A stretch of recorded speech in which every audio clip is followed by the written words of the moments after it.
Explicación del mundo espiritual de luz. Explicación 23. Dios os ha hablado a través de los tiempos, por medio de alegorías, parábolas y del sentido figurado. Esta vida material es en sí una gran parábola, una enseñanza, un libro que os revela la vida del más allá. Es un reflejo de lo que es la vida espiritual en los planos superiores, en los mundos que están muy por encima de este. Cada prueba que llegue a vosotros, tomadla como una ocasión de perfeccionamiento y adelanto, que os hace desarrollar vuestra voluntad y vuestra fortaleza, y por lo tanto, no debe ser desperdiciada por más dolorosa que sea. De ninguna manera una prueba es una amargura inútil. Toda prueba que venga a vuestra vida, por pequeña que sea, reporta siempre un beneficio a vuestro espíritu, siempre y cuando la sepáis aceptar. Que sirvan estas comunicaciones del mundo espiritual de luz, para ampliar vuestro criterio y vuestros conocimientos, para que en el seno de vuestras congregaciones, siempre habléis con la verdad y así, después, cuando tengáis que enfrentaros al mundo, no os amedrentéis. Vendrá una lucha de palabras, de pensamientos, de ideas, de análisis y de conceptos acerca de la ley de la obra del Padre, lucha que se dará entre vosotros. Esta lucha ya ha comenzado para muchos que se han levantado, enfrentándose a las pruebas y a las ideas, en una labor de paz, de luz y de buena voluntad. Esta lucha la ha permitido el Maestro, para que se forje vuestro espíritu y se desarrolle en el don de palabra y el de intuición, se temple vuestro espíritu y corazón para soportar los agravios y las vicisitudes con calma, para que aprendáis a escuchar.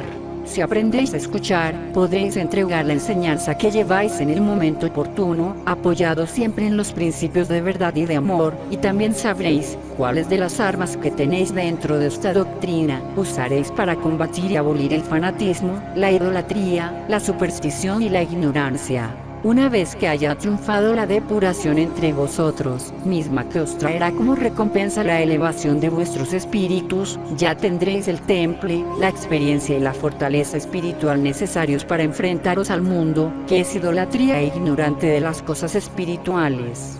Ved cómo este mundo, que habiendo tenido tantos adelantos en la ciencia, en las finanzas, en los descubrimientos materiales, se encuentra en el fondo aletargado.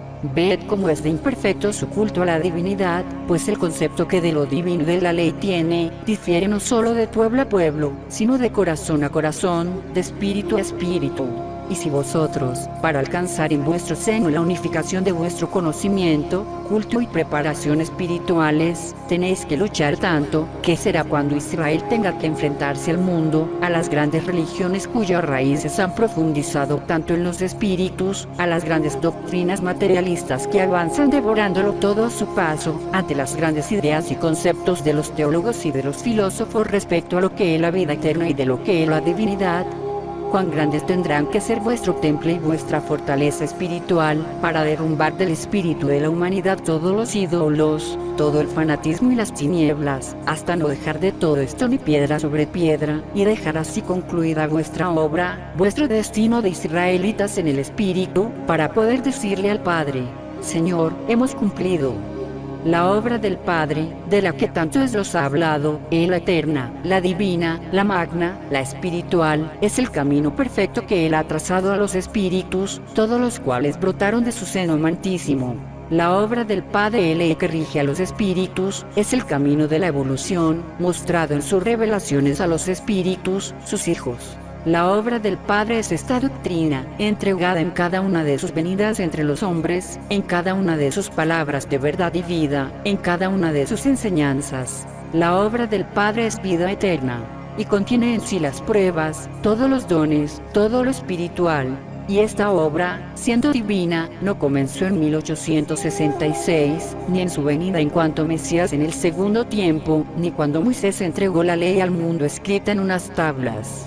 La obra ha sido siempre, y su obra de Padre, de Maestro y de Dios, comenzó en cada uno de nosotros en el instante mismo de haber brotado del seno de Dios. Por lo tanto, esta obra que conocéis como espiritualista trinitaria mariana, es eterna, es infinita e inmutable, y está en el mismo Dios.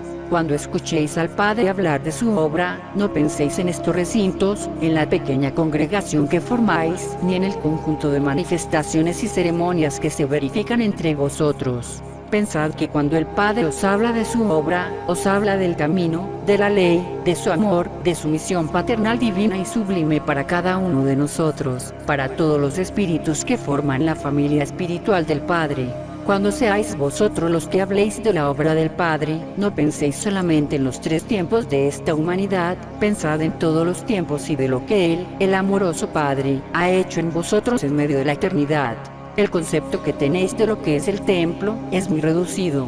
El mundo espiritual de luz, en vez de usar la palabra templo para denominar estas casas de oración, prefiere usar el término recinto, pues no son otra cosa más que eso.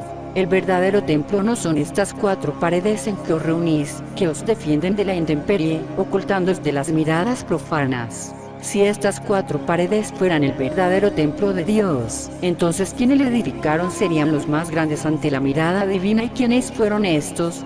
Unos artesanos, quienes al edificar este humilde recinto con sus manos, no tenían la conciencia ni el conocimiento de para qué estaban destinadas estas 4 paredes y esta techumbre. El templo de Dios está en vuestro espíritu, que es donde Él busca la verdadera adoración, la verdadera lámpara que es vuestra fe, la verdadera ofrenda que son vuestros méritos espirituales, el verdadero altar que es el amor de vuestro espíritu hacia Él, el santuario que es su morada, en donde pueden existir el recogimiento y el silencio interior. Cuando os halláis ante la manifestación de la palabra divina a través del entendimiento humano, vuestro espíritu se eleva, el espíritu del Padre desciende, y el encuentro de ambos se verifica mucho más allá de este mundo, de todas las cosas que son de esta tierra, y solo quedan vuestros cuerpos en recogimiento, en éxtasis, en contemplación espiritual, abandonados dentro de estas casas materiales, esperando el retorno del espíritu con el mensaje que recibe en el más allá. ¿Por qué no aprendéis a preparar el santuario doquiera os encontréis, ya sea en la intimidad de vuestra alcoba, en calles o plazas, ya sea en el desierto, los mares o la campiña? Doquiera se encuentre vuestro espíritu, sea que esté afligido o sea que desee glorificar a su Padre. ¿Por qué no penetráis de puntillas en ese santuario interior, para presentarle vuestra lámpara encendida, y vuestro altar adornando con fragantes flores? Mientras el pueblo sienta necesidad del congregarse para unificar su espíritu, seguirán existiendo estas casas de oración. Después de 1950, será necesario todavía que os sigáis congregando en las albas dominicales, o en los días que sea la voluntad del Padre. Esto tendrá que ser así, para que no venga el distanciamiento de los unos hacia los otros, porque para ese tiempo, Israel aún no sabrá comunicarse en pensamiento y en espíritu. Mas después, pasaréis a hacer reuniones en vuestros hogares, dando lectura a las cátedras del Maestro, hablando de todo lo que Él dijo, y de este modo os prepararéis para recibir las inspiraciones. Deberéis organizaros para que os levantéis en misiones, a entregar el bálsamo, la palabra, la buena nueva de la comunicación del Padre en el tercer tiempo, y así combatir las tinieblas que envuelven a los hombres, o levantaréis para hacer labor de espiritualidad, de amor y paz. Y cuando llegue el momento de que vuestra elevación y unificación sean verdaderas, cuando llegue el momento en que todos vuestros espíritus vibren al unísono en un mismo amor, bajo el mismo conocimiento y la misma luz, entonces sí podréis estar distantes el uno del otro, cada quien en su choza o en su comarca, o en diferentes naciones, pero siempre unidos en la oración, en la ley y en la obra del Padre, porque todos estaréis con la planta en el templo del Señor. Cuando sea el tiempo en que os tengáis que levantar ya como maestros, para penetrar entre las religiones de los hombres y entregar la doctrina del Espíritu Santo, ellos os hablarán de su concepto de iglesia, y desde ahora el mundo espiritual de luz os previene y os prepara. Cuando ellos pretendan sorprenderos con la palabra iglesia,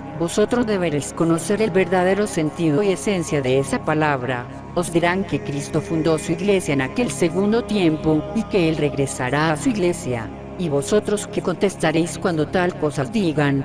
Si lo negaseis, mal haríais, pues ciertamente, el Señor así habló, pues Jesús dijo que Él venía a fundar su iglesia. Mas, ¿cuál era esa iglesia a la que se refería el Señor? ¿Se refería acaso a esa organización creada por los hombres, pasado el tiempo de los apóstoles? ¿Se refería acaso a la organización clerical de sacerdotes, de ministros, de ritos y liturgias? ¿Es esa acaso la iglesia de Cristo? No, hermanos. La iglesia a la cual se refiere el Divino Maestro en el segundo tiempo, es Él mismo, Él es su iglesia, Él es el templo, el santuario. Y sí dejó a sus discípulos de ese tiempo como encargados de su iglesia, pero no de una sinagoga, ni de recinto material alguno. Les dejó al cuidado de la doctrina y la ley divinas, para que velasen, y esa luz no se apagara en el corazón de los hombres, y para que levantasen el verdadero altar en el corazón de la humanidad, con su amor y su sacrificio. El templo de la divinidad no necesita de ministros o sacerdotes, lo que necesita son apóstoles, espíritus llenos de abnegación y de elevación, de amor, de caridad y desinterés. Es eso lo que requiere la obra del Padre, no solo dentro del espiritualismo trinitario mariano, sino dentro de cualquier religión o secta. ¿Cuántos van por el mundo sin ostentar religión alguna, y son verdaderamente apóstoles de Dios? ¿Por qué es esto?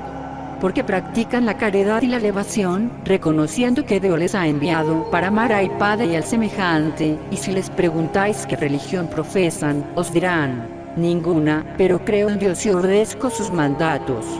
Esos son más apóstoles que aquellos que ostentan títulos y cargos diciendo que son discípulos del Señor.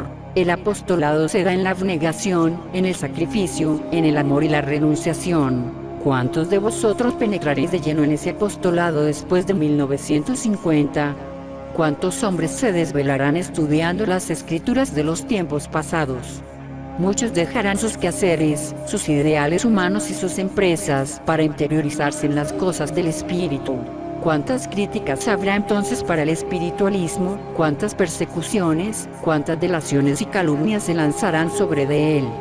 Mas el espiritualismo llevado por los apóstoles del Señor, debidamente practicado por ellos, irá sembrando la verdad e irá despertando a los que duermen en su profundo letargo no de días, no de años, sino de siglos. Y algunos que me escucháis, que seréis para entonces parte de esos apóstoles, iréis posando sobre aquellos pobres espíritus, dormidos y muertos, que se encuentran en las diversas religiones, la luz y el conocimiento necesarios para resucitarlos, sacándoles de debajo de los escombros, de debajo de sus ídolos, levantándoles a la vida del espíritu, a la libertad que ofrece la obra espiritualista trinitaria mariana. ¿Qué tiempos de lucha y de revolución esperan a Israel y a la humanidad, hermanos?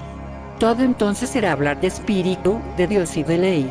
Los hombres discutirán, se desgarrarán y profanarán, mas vosotros no participaréis de ello, pueblo, pues ya mucho discutisteis, desgarrasteis y profanasteis, y ese tiempo ya habrá pasado para vosotros. Ya nunca volveréis a pronunciar el nombre de Dios y la ley sin respeto, y siempre que lo hagáis será con veneración y en su debido tiempo. Entonces seréis los verdaderos apóstoles, los labriegos de la obra divina, los sembradores del espiritualismo y de la espiritualidad, de la paz, y se conmoverán las naciones, los pueblos e instituciones. Cuando el astro rey ilumine las de este mundo en un nuevo día, que ya no pertenecerá a 1950, y en el cual la manifestación del Padre por conducto humano ya no esté, sentiré la ausencia y un dolor profundo, y no sabréis cómo ni cuándo empezar vuestra labor, pero os hemos hablado a tiempo de estas cosas, para que eso no suceda, para que desde ahora se prepare el pueblo de Israel.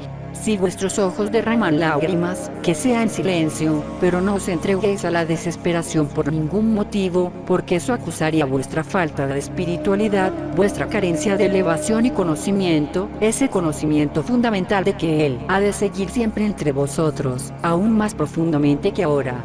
La paz del Padre sea con vosotros.